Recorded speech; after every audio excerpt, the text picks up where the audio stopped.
Je tape d'abord, hein? Oui. Ok, Allez, présentation. je te regarde. Raphaël Ibanez, 46 ans, 98 sélections, 3 Coupes du Monde, 1999, 2003, 2007.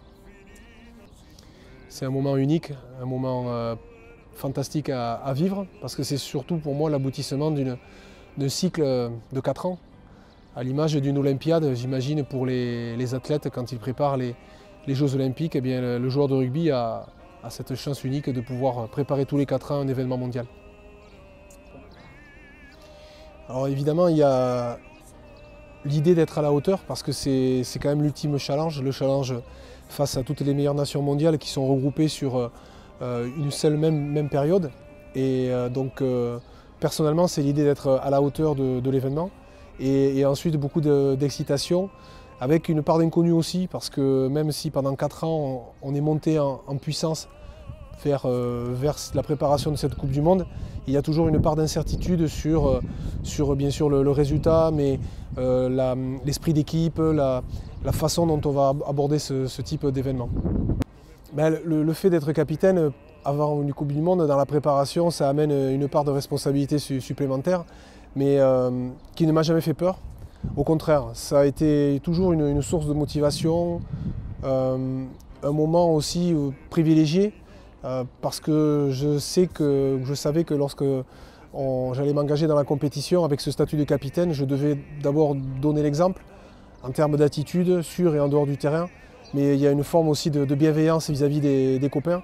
Et puis évidemment l'objectif sportif qui est fantastique à vivre. Donc ce sont des responsabilités que j'ai toujours adoré assumer. Alors il y a un moment particulier, effectivement. Est-ce que c'est vraiment un discours d'avant-match? Ce sont plutôt des mots comme ça qui ont été donnés par l'encadrement technique. C'était avant la demi-finale en 1999, que l'on allait jouer à Twickenham face aux All Blacks. Et on était à quelques heures du coup d'envoi, c'était la promenade. On essayait quand même de respirer un petit peu, on essayait de croire en nous surtout. Et je me souviens des mots de Jean-Claude Scrella qui voulait simplement que l'on s'engage à fond dans le défi qui nous attendait, avec des mots simples, directs. Voilà, il n'y avait pas de cinéma, et ce qui comptait surtout, c'était être prêt au moment d'affronter les All Blacks. Non, alors ce que je peux dire, c'est, puisqu'on est dans les anecdotes, c'est qu'effectivement, il y a toujours un degré d'attention qui est toujours particulier dans une équipe, qui est surtout en fonction des personnalités. Et je sais qu'évidemment, j'étais capitaine, donc affronter la Nouvelle-Zélande en demi-finale de Coupe du Monde, ça amène quand même une vraie attention, une vraie concentration. Et j'avais trouvé qu'il y avait un vrai contraste avec certains de mes coéquipiers, et notamment un certain Cédric Soulette, qui ce jour-là jouait quand même un match extraordinaire, le match d'une vie, comme il me l'avait dit la veille au soir. Et lorsque Jean-Claude Scrella nous réunit, nous donne son sentiment, lorsqu'il nous fait part comme ça, lorsqu'il fait partager son émotion en quelques mots, Cédric, qui est à mes côtés, me demande, puisqu'il aimait bien garder les souvenirs de ces aventures, il me demande gentiment à l'oreille s'il peut filmer, s'il peut utiliser son caméscope. Et donc là, je l'ai regardé, j'ai dit, mais il est fou ce type. On se préparait à jouer les Blacks en demi-finale de la Coupe du Monde, le coach était en train de nous parler, et Cédric me demandait gentiment à l'oreille, parce qu'il était poli, parce qu'il savait que j'étais le capitaine, comme une petite autorisation, ça ne dérange pas quand même si je peux filmer, pour garder juste des souvenirs, quoi, des souvenirs de vacances en Angleterre. Peut-être que je changerai ma participation à 3 Coupes du Monde pour un seul titre de champion du monde. Voilà, c'est pas faute d'avoir essayé. Voilà. C'est vrai qu'une fois, donc en 99, on échoue en finale face à l'Australie, et ensuite 2 fois, 2003, 2007, en demi-finale face aux Anglais, Wilkinson et compagnie.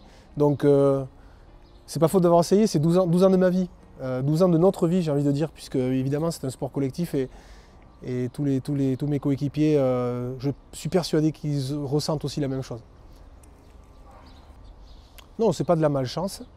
Je pense qu'on a, sur différentes compétitions, on a eu parfois de la réussite. On a eu aussi parfois des moments qui sont venus casser la dynamique.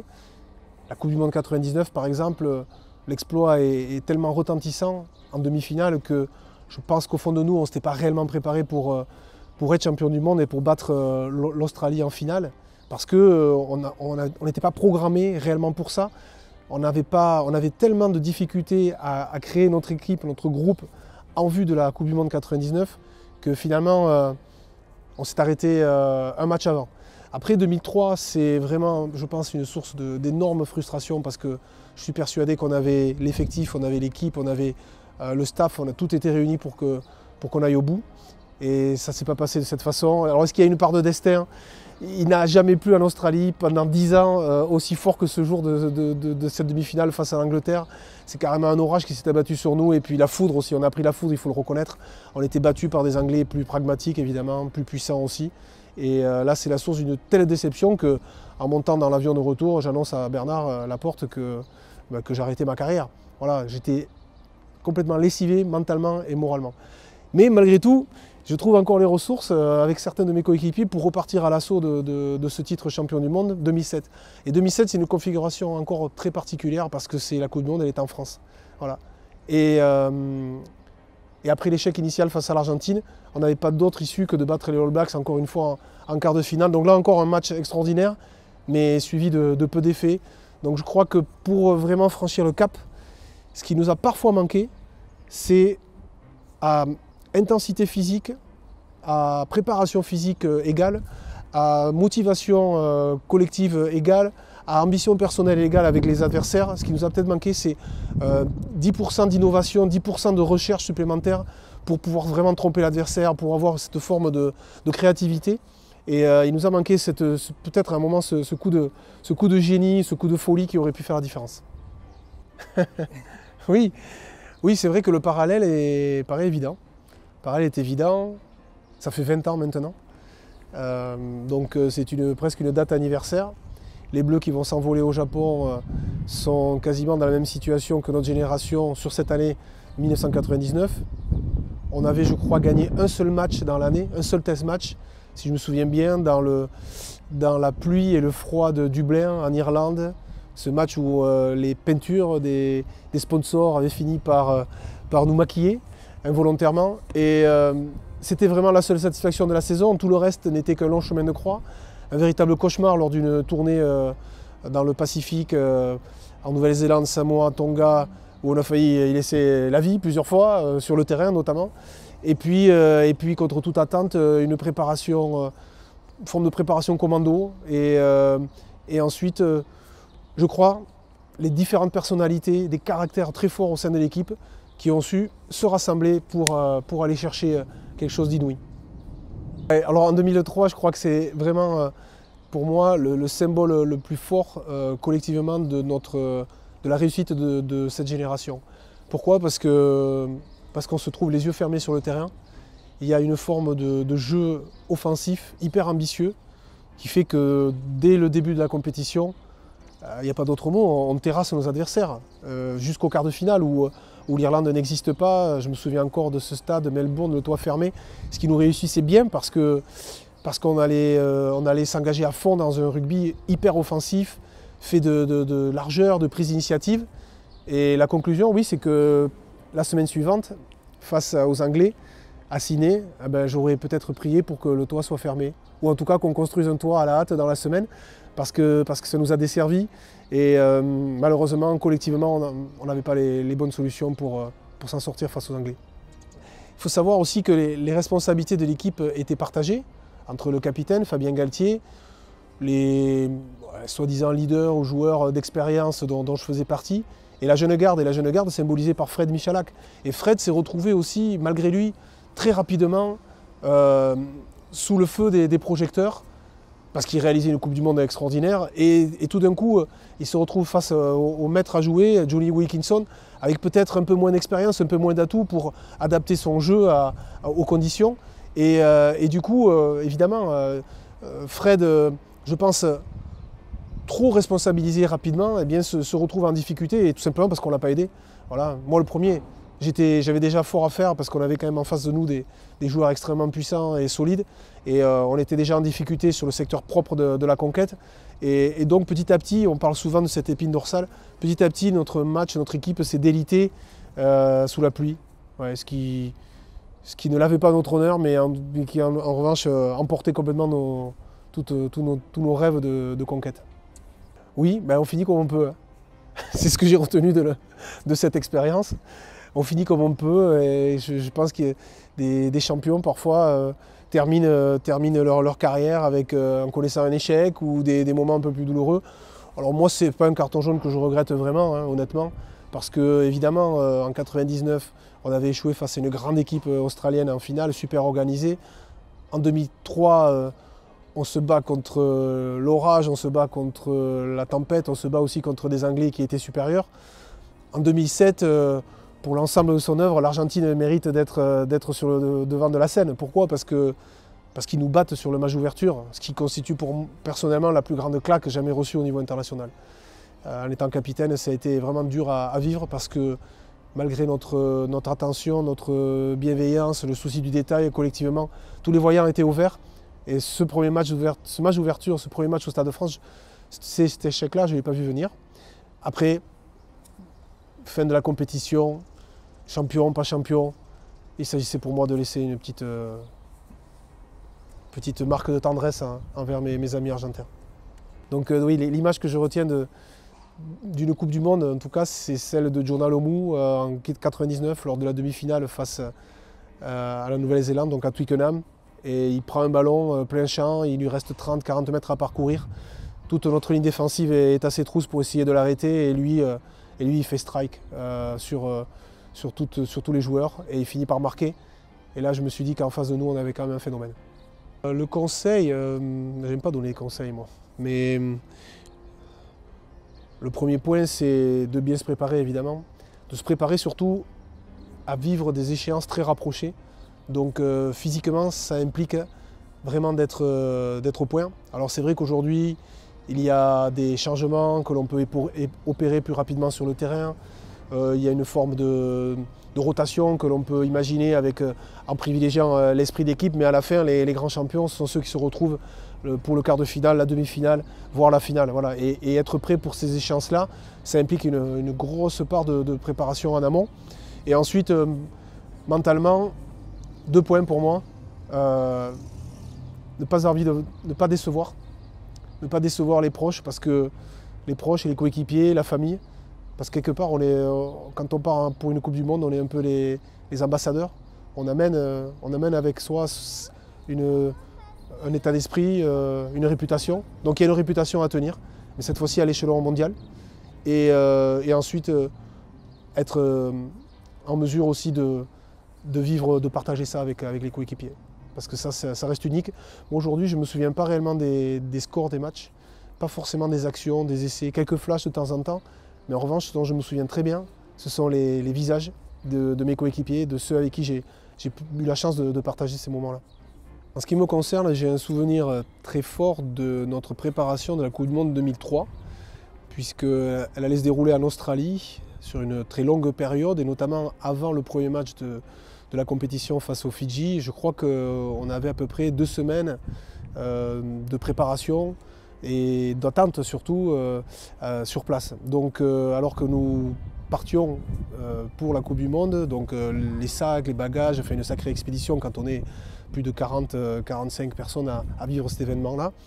Au fond du bus, on allait prendre l'avion à Charles de Gaulle. On était en train de réfléchir en fait sur les différentes occupations, ce qu'on pouvait imaginer en fait pour créer un esprit de groupe, pour créer un moment convivial en dehors des entraînements. Et donc le conseil des sages s'était réuni, c'est-à-dire certains joueurs un peu plus expérimentés, et on avait décidé que chaque journée qui allait passer, elle allait forcément avoir son lot de surprises, de joueurs qui commettaient des fautes, qui faisaient des conneries tout simplement à l'entraînement ou dans la vie quotidienne. Et donc le gage qui avait été choisi, c'était que tous les soirs, avant le dîner, les joueurs en question, ça pouvait être 1 ou 2 joueurs qui avaient été réprimandés entre guillemets par l'ensemble du groupe, devaient réaliser une production. Alors ça pouvait être une production théâtrale, production musicale, avoir une inspiration, un poème, une chanson. Et donc on est parti sur ce thème-là. Et alors ce qui a été assez incroyable, c'est que tous les soirs, l'équipe entière, alors que le repas était prévu à 20 h, se présentait dans la salle de vie à 19 h 30 avec impatience parce qu'on était au spectacle. Et les joueurs se mettaient en scène. Et j'ai encore des souvenirs. Aujourd'hui, on se pose encore des questions sur les possibilités que Fabien Galtier intègre ou pas l'équipe de France. Mais je me souviens que lui, il avait choisi de s'habiller tout en blanc et il nous avait chanté qu'il arrivait comme tel le sauveur, le chevalier blanc. Voilà, ça m'avait marqué. Je sais que par exemple, comme gage aussi, on avait fait faire une dictée à nos piliers. Une dictée donc en live devant tous les coéquipiers sur le paperboard. Et il y avait quand même, il faut dire, un bon wagon de fautes. Donc ça avait donné lieu quand même pas mal de fou rire. Quoi d'autre aussi, beaucoup de situations comme ça. Gérald Merceron qui avait dû, lui, lors d'une rare sortie en ville, avait dû exécuter son gage debout sur une table dans un bar et chanter a cappella du Charles Aznavour. Hommage à Charles Aznavour. Enfin voilà, on était parti dans ce délire-là, à tel point que, à quelques jours de la compétition, face aux Fidji donc, Bernard Laporte a été obligé de nous rappeler à l'ordre et nous dire « Oh les mecs, on prépare une Coupe du Monde, donc ok, maintenant c'est bon, les vacances c'est terminé » parce qu'on donnait vraiment cette impression de vivre des moments particuliers, mais franchement c'était génial. C'était génial parce que ça permettait à tout le monde non seulement de dédramatiser l'événement, mais aussi de créer cet état d'esprit, de créer cet esprit de groupe et puis voilà, c'était prendre du plaisir ensemble. Je pense que oui, parce que je sais que le rugby m'a toujours apporté énormément d'émotions. Et comme je suis un affectif et qui en fait ne donne pas cette impression-là, mais en fait au fond de moi quand même ça boue en permanence, j'ai trouvé dans le rugby un magnifique terrain d'expression. Pour moi c'était une vraie chance tous les week-ends. Et alors, bien sûr, la Coupe du Monde, c'est toujours particulier. Donc c'était une occasion, même aux yeux du monde, en fait, de montrer qui j'étais. Donc je crois que je n'ai pas vraiment changé, en fait, même si maintenant tout ça est bien loin. En revanche, évidemment, on peut parler des travers du professionnalisme, de ce côté un peu individuel, ou en tout cas, les joueurs parfois paraissent isolés. Ils paraissent isolés. Et je pense que si je devais jouer aujourd'hui, j'essaierais, même si c'est pas évident, je m'efforcerais quand même d'aller vers les autres. D'aller vers les autres parce qu'on n'est rien sans les autres. Alors je pense qu'au niveau de la violence, il était beaucoup plus dangereux, c'est sûr, notamment sur les mauvais coups, les mauvais gestes, parce qu'il n'y avait pas autant de caméras, il y avait quelques spécimens aussi dans certains clubs qui devaient défendre le territoire. On défendait le village en fait, c'était ça. Quand j'ai commencé mon parcours sportif à Dax, mon club formateur, j'ai vite compris auprès des anciens qu'on devait défendre les arènes de Dax, on devait défendre la mairie, la fontaine d'eau chaude, on devait défendre notre terrain, et c'était normal, c'était ça. Et c'était pareil si on allait à Auch, à Valence d'Agen, si on allait jouer à Périgueux, à Toulon, à Nîmes, enfin voilà, des équipes comme ça qui avaient dans leur effectif de sacrés solides qui n'étaient pas paresseux au moment quand même de se filer quelques marrons, ce qui me plaisait bien aussi. Alors aujourd'hui, le rugby est moins violent, mais je crois en revanche qu'il est quand même beaucoup plus intense. Il est beaucoup plus dense au niveau des chocs, parce que les joueurs sont mieux préparés physiquement, parce qu'ils ont encore plus de vitesse dans les impacts.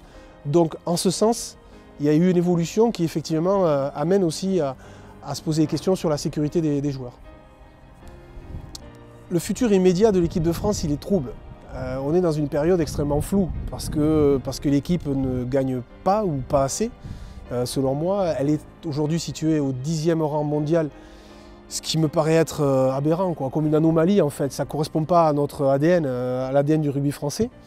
Donc c'est plus qu'une déception, c'est une souffrance, je pense. Je pense que tous les passionnés de rugby sont en souffrance. Et en partant de ce constat-là, il faut aussi avoir un regard positif. Et peut-être que la vraie lueur d'espoir, elle vient des jeunes, elle vient de ce que la jeune génération qui a intégré cette équipe de France, je pense à 3 à 4 joueurs, ils ont réussi quand même, dans un contexte vraiment morose, ils ont réussi non pas à tirer leur épingle du jeu, mais à prendre du plaisir, à jouer, surtout sans se poser de questions. Donc c'est plutôt cette jeunesse décomplexée, moi, qui m'intéresse, parce que je sens qu'elle peut vivre des grands moments de sport, des grands moments de rugby. Il y a effectivement ce contraste entre une équipe qui a eu du mal à gagner et une jeune génération qui arrive sans doute décomplexée et en qui j'espère on va avoir confiance. Oh non, mais je disais beaucoup de choses, mais parfois beaucoup de choses complètement insensées. J'ai vraiment dit ça. Bah, c'était suite sans doute à nos résultats. En même temps, c'est bien de l'avoir dit, parce que derrière, on a été en finale de Coupe du Monde. Ce que je veux dire par là, c'est que le pire pour moi dans une équipe de rugby, c'est l'effet l'encéphalogramme plat. C'est le fait de dire que toujours tout va bien, ou de cacher aussi les vérités. Alors bon, évidemment, chacun le fait avec son ressenti, son caractère. Bon, moi parfois c'était assez appuyé. Il y avait des mots qui étaient complètement hors contexte. Aujourd'hui, je revois, c'est vrai, certaines interviews, je me dis, ça devait être pénible parfois pour mes coéquipiers, voire pour les supporters qui avaient sans doute du mal à suivre mon raisonnement. Mais c'est pas grave, c'est pas grave. Parce que pour moi, le rugby, comme je le disais, c'est un champ d'expression magnifique. Et le pire en rugby, pour moi, c'est l'indifférence. Ben, l'avenir, je l'espère, brillant. Brillant parce que je suis dans une période de ma vie quand même géniale, plutôt épanouie quand même, avec une famille qui est là, qui soutient, et des projets. Donc voilà, quand on a des projets, on avance tout le temps. Et je ne peux pas me permettre, moi, de rester assis à regarder passer les trains, quoi. Voilà. Donc là, je ne vais pas regarder passer les trains, mais je vais même prendre l'avion, puisque l'avenir proche maintenant, au mois de juillet, c'est la découverte de la culture rugby en Nouvelle-Zélande, où je vais entraîner au sein d'un encadrement technique, une équipe qui joue l'ITM Cup, qui est le championnat en fait national. Et je pense qu'aller au cœur du système néo-zélandais, c'est aussi un objectif, parce que j'y vais pour engranger de la matière et de l'expérience. Je n'ai jamais renoncé à entraîner. J'ai vécu une belle expérience de 5 années. C'était sans doute un peu trop long à l'UBB. Je dis ça parce que quand on est manager, il faut aussi avoir le souffle, il faut avoir la volonté d'insuffler une vraie dynamique auprès de ces joueurs. Et je crois que sur les derniers mois, je manquais de cette énergie. Elle me manquait, cette énergie. Et donc c'est la raison pour laquelle aujourd'hui, je repars à l'aventure, parce que ça va être une véritable aventure. Tant qu'on vit des aventures, c'est un de mes mots préférés, l'aventure. Merci Rafa, c'est parfait. Ok. Ouais, non, c'était cool. C'était cool.